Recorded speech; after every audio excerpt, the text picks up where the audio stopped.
Hiya. Where do you go to find God? Where do you go to find God? I've been thinking about this recently, particularly with not going to church on a Sunday or Wednesday, because so often that's where we go, isn't it? We go to church to find God, or maybe you go to the Bible, maybe you read the Bible, and that's where you're seeking God. You go to find God. Maybe it's worship music or hymns or poetry.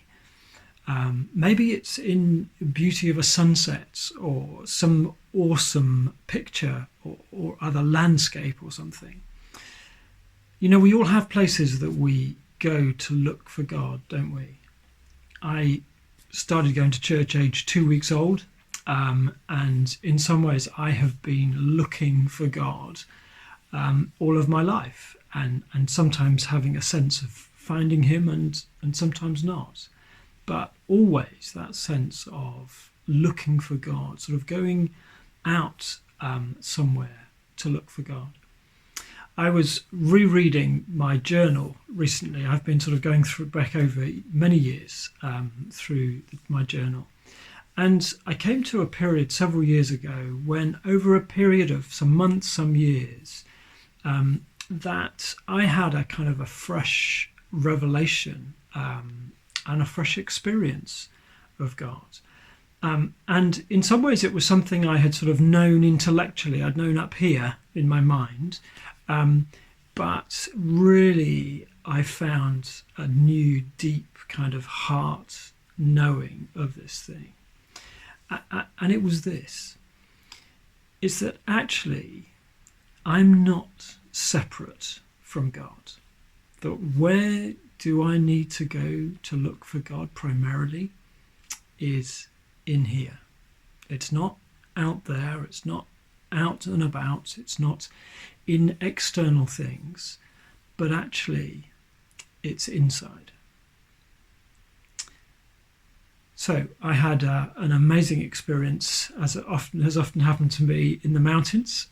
So I was sitting at a cafe on my own, a very quiet day, looking out over Mont Blanc. Incredible view, beautiful blue skies, fantastic sun. It was just a beautiful setting. And I've been reading about some of the mystics, so people who have gone deeply into their faith and deeply inside themselves. And one of them was talking about an experience of God looking out through their eyes, a sense that it wasn't just them looking out, but it was God looking out through their eyes. And as I sat just in complete sort of awe and silence and wonder at this cafe, looking at this incredible view, I had this deep sense of God in me, looking out through the same eyes as me, seeing this and just loving it and enjoying being with me, in me, looking through my eyes.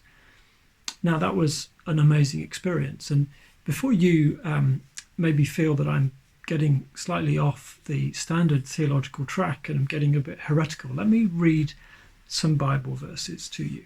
So let's start with 3 verses from the book of John, where Jesus is saying this stuff. So, first one, John 14. On that day, you will realize that I am in my Father, and you are in me, and I am in you. Or the following chapter, more famous in some ways, in John 15, Jesus says, remain in me, as I also remain in you.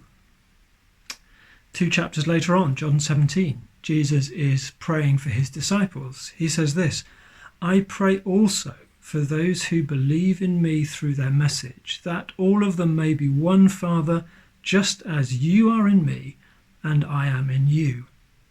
May they also be in us, so that the world may believe that you have sent me.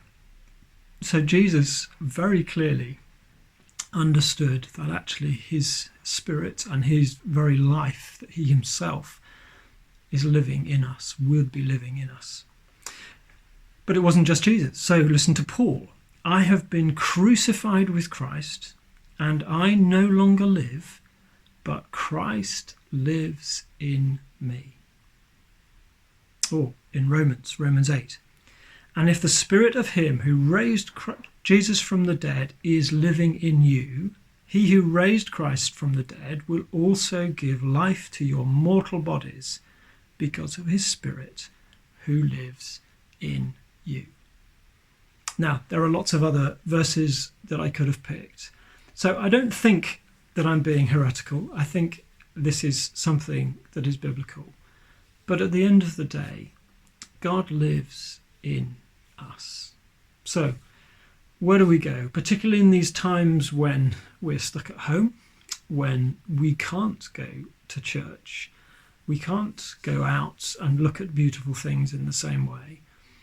Actually, maybe this is a chance for us to be going in more, actually finding the reality, the truth, the incredible truth that we are not separated from God, that God dwells in us. So, my prayer, friends, for you, for me, is that we find God in us in new ways, that in this time of restriction on our outer journeys, on the external things we can do, that actually we find God in us. How we do that maybe is a subject for another video. God bless you. Amen.